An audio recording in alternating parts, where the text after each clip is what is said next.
Gaantay po tayo ng jeep. May kakarga tayo. Ito yung aking motor.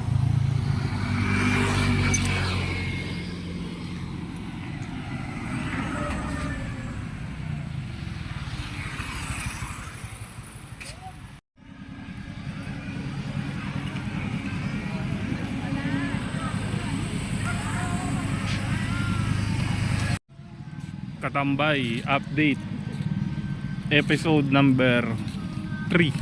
Ayan.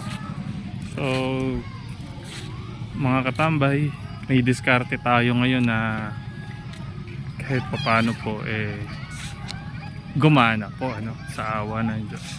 Para po sa akin okay na yun kasi biglaan lang yung ginawa kong diskarte, no?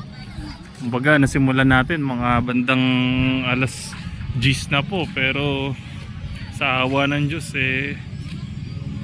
nakabenta rin naman to.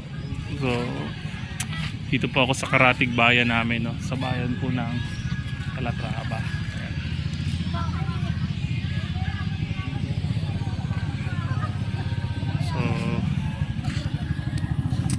Ayan, so bisita lang po tayo dito sa bayan. So yung diskarte po natin mga 1 kilometer away dito sa bayan ng Calatrava. Pero goods naman. Salamat sa Panginoon. So mga katambay, patuloy lang tayong magsipag, manalangin. Yun lang muna ang ating tambay update 104.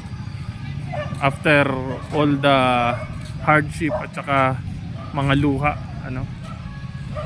mga rejections at saka mga pagkakamali, kahit pa paano nakaano na tayo, kahit pa paano nakasimula tayo ng maayos.